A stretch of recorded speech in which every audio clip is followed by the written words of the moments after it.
বিদেশি ডিপ্লোমা বিতর্কে তৃণমূলের সাসপেন্ডেড চিকিৎসক নেতা শান্তনু সেন রাজ্য মেডিকেল কাউন্সিল বোর্ডে ইতিমধ্যে তদন্ত রিপোর্টও জমা পড়েছে।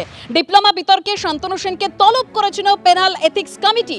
আরো তথ্য রাখবো আমাদের প্রতিনিধি সন্দীপ সরকার আমাদের সঙ্গে রয়েছেন টেলিফোন লাইনে। সন্দীপ, দেখুন, শান্তনু সেনের এই যে বিদেশি ডিপ্লোমা বিতর্ক, তিনি গ্লাসগো থেকে এফআরসিটি এই ডিপ্লোমাটি করেছিলেন 2019 সালের ফেব্রুয়ারি মাসে।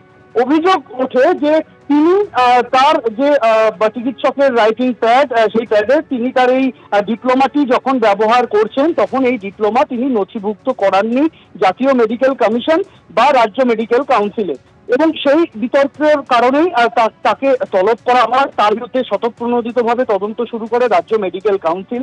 তাকে পিনাল অ্যান্ড এথিক্স কমিটি রাজ্য মেডিকেল কাউন্সিলে সেখানে তলব করা হয়, এবং সেই রাজ্য মেডিকেল কাউন্সিলের পিনাল এবং এথিক্স কমিটি সেই রিপোর্ট জমা দিয়েছে মেডিকেল কাউন্সিলের বোর্ডের কাছে, এবং সেই বোর্ডের তারা যে রিপোর্ট দিয়েছেন তাতে উল্লেখ করা হয়েছে যে শান্তনু সেন তিনি 6 বছর এই যে ডিপ্লোমা, সেই ডিপ্লোমা তিনি কোথাও নথিভুক্ত না করিয়ে তিনি ব্যবহার করে গেছেন, এবং মেডিকেল কাউন্সিলের হাতে পেনাল এবং এথিক্স কমিটি দায়িত্ব ছেড়েছেন যে তারা শান্তনু সেনের বিষয়ে এই সিদ্ধান্ত নেবেন এবং শান্তনু সেনের ভবিষ্যৎ নির্ধারণ করবে। বেশ, ধন্যবাদ সন্দীপ।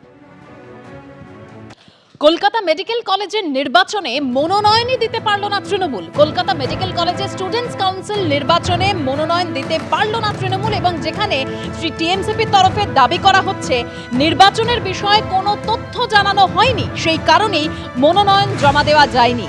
জাতীয় মেডিকেল কমিশনের নিয়ম না মেনে ছাত্র ভোট হচ্ছে। মেডিকেল কলেজের অধ্যক্ষ নিয়ম না মেনে এমসিডিএস এর ডিএসওকে সুবিধা দিচ্ছেন, অভিযোগ করছে টিএমসিপি।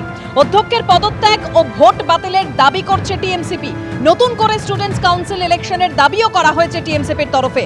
নকশালপন্থী ছাত্র সংগঠন এমসিডিএসএ ও এসইউসিআই এর ছাত্র সংগঠন ডিএসও এই ভোটে লড়ছে।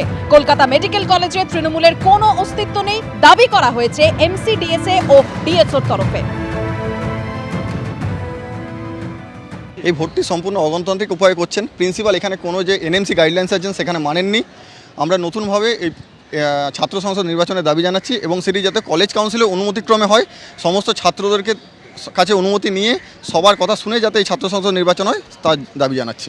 এই যে নির্বাচনের দিনক্ষণ ঘোষণা হয়েছে, এটি কোনো কলেজ কাউন্সিলের মিটিং হয়নি। অধিকাংশ কলেজ কাউন্সিল মেম্বাররা এটি জানেন না, তাই আমরা এবং এসওপি যে আছে এসওপি কোনো বেরোয়নি। যে সমস্ত ফ্যাকাল্টিদের কমিটিতে রাখা হয়েছে তারাও অর্ধেকে জানেন না এই ব্যাপারগুলিকে নিয়ে, তাই আমরা এটাকে বয়কট করেছি।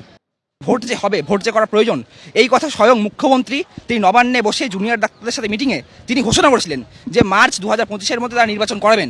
কিন্তু আমরা দেখছি এতদিন কেটে গেলেও কোনো নির্বাচন কোনো কলেজে সরকারের পক্ষ থেকে, কর্তৃপক্ষের পক্ষ থেকে তারা কোথাও করাতে চাইছে না।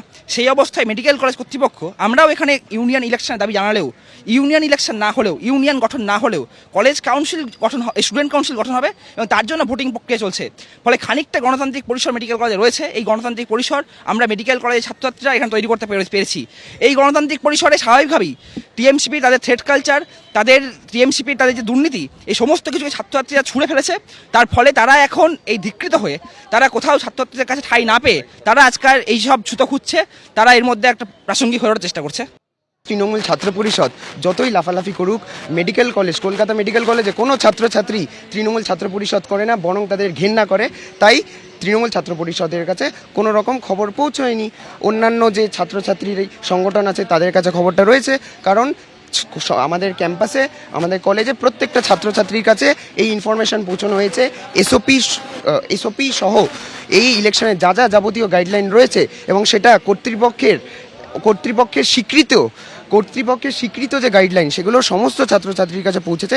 সুতরাং তৃণমূল ছাত্র পরিষদ যেই সমস্ত অভিযোগ করছে সম্পূর্ণ ভিত্তিহীন এবং গোটাটাই একটা মিথ্যাচার।